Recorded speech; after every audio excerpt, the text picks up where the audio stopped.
ICC के नए rules के हिसाब से जितने भी फ्रॉडी हैं और मैच के अंदर फ्रॉड करते हैं, झूठ बोलते हैं, अब उनकी खैर नहीं है बच्चों। जी हाँ, तमाम तफसीलात आपको आज इस वीडियो में बताऊंगा अब क्या कुछ होने जा रहा है। अब सबसे पहले जो रूल्स अपडेट हो रहे हैं उसमें कुछ का इंप्लीमेंट हो चुका है और कुछ का इंप्लीमेंटेशन होना है। यानी अब अगर आप फ्रॉड करते हैं गेम के दौरान तो आपकी खैर नहीं है। कुछ रूल्स की बात करते हैं तो अब क्लॉक, जिस तरह व्हाइट बॉल क्रिकेट में एक क्लॉक चलती है कि आप स्लो ओवर रेट के ऊपर आपको साथ साथ बताया जा रहा होता है, इसी तरह से अब रेड बॉल में भी क्लॉक आ चुकी है और वो क्लॉक चलेगी 0 to 60 तक। यानी जब एक ओवर खत्म होगा तो अगला ओवर 60 सेकंड के अंदर अंदर आपको स्टार्ट करना होगा। अगर आप नहीं करेंगे तो आपको पेनल्टी पड़ेगी 5 रन की और वो पेनल्टी जो है वो फिर वापस रिन्यू हो जाएगी। तो इस तरह से अब आपको इस चीज का भी ख्याल रखना होगा। इसके साथ अगर हम देखें तो पहले क्या होता था कि अगर आप बॉल पे सलाइवा यानी थूक लगाएंगे तो अंपायर जो था वो बॉल को शिकायत के ऊपर दूसरी टीम के चेंज कर देता था, लेकिन अब ऐसा नहीं होगा क्योंकि यहां पे भी कुछ टीमें चालाकी दिखाती थी और करती क्या थी कि जब वो चाहते थे कि अब ये बॉल चेंज हो जाए, कुछ कर नहीं रहा, तो वो थूक लगाते थे, अंपायर देखेगा और चेंज कर देगा।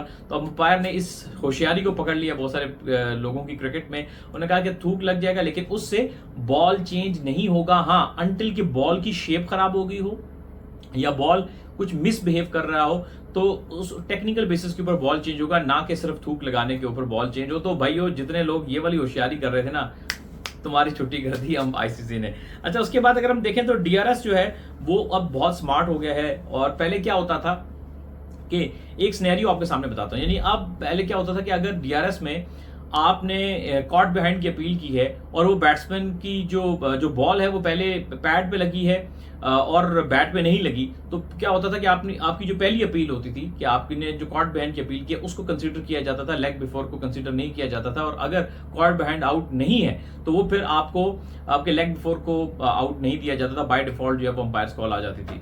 लेकिन अब ऐसा नहीं होगा। अगर आपने कॉट बिहाइंड की अपील की और आपके बॉल पहले बैट के बजाय पैड पे लगा है तो होगा क्या कि पहले जो है वो आपका दूसरा आउट देखा जाएगा, लेकिन साथ में पैड को भी पहले कंसीडर किया जाएगा अल्ट्रा रिव्यू सिस्टम से। तो उसमें होगा क्या कि अगर आपकी बॉल पैड पे लगी और आपने अपील कॉट बिहाइंड की है और कॉट बिहाइंड पे नॉट आउट और एलबीडब्ल्यू पे आउट है, तो इस सूरत में अब आपको आउट दिया जाएगा जो पहले आपको आउट नहीं दिया जाता था। तो ये भी एक रूल में तब्दीली आई है। फिर इसके बाद आपने बताया रिसेंटली जो चीजें इंप्लीमेंट हुई है जिसमें आप अगर बाउंड्री के बाहर जाके एक ही बार बॉल को पुश कर सकेंगे, 2 मरतबा वो बनी हॉप्स जो है वो नहीं कर सकेंगे, आप 2-3 बार उसको जंप कर रहे हैं बाहर जाके रोप से बाहर। फिर इसके बाद एक और कि फेक कैच के ऊपर भी एक सिनेरियो एक्सप्लेन किया गया कि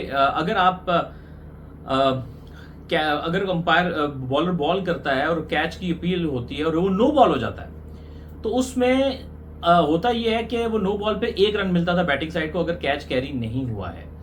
अब और अगर फेक कैच क्लेम किया तो फेक कैच पे कोई पेनल्टी नहीं थी, लेकिन अब ऐसा नहीं होगा। अगर कोई बैट्समैन आउट होता है, कॉट बिहाइंड की अपील होती है और वो नो बॉल होती है और वो अनफेयर तरीके से जो कैचर है उसने उसको क्लेम किया हालांकि आउट नहीं था, तो फिर वो नो बॉल के साथ 5 पेनल्टी रन भी साथ में दिए जाएंगे। यानी अब ये एक्स्ट्रा पेनल्टी फेक कैच के ऊपर जो है वो डाली गई है।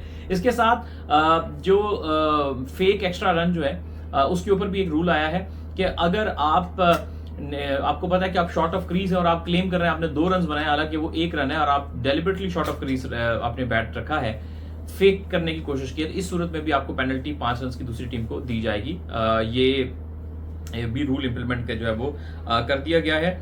और इसके साथ साथ जो रिप्लेसमेंट है पूरे प्लेयर की वो ये है कि अगर कंप्लीटली प्लेयर इस हद तक इंजर्ड हो जाए फिजिकली आउटसाइड इंजरी की वजह से कि वो मैच को कंटिन्यू ना रख सके, तो फिर एक डिसीजन के तहत जो है वो आप उसकी एक रिप्लेसमेंट, प्रॉपर रिप्लेसमेंट जो है वो मंगवा सकते हैं टेस्ट क्रिकेट में भी।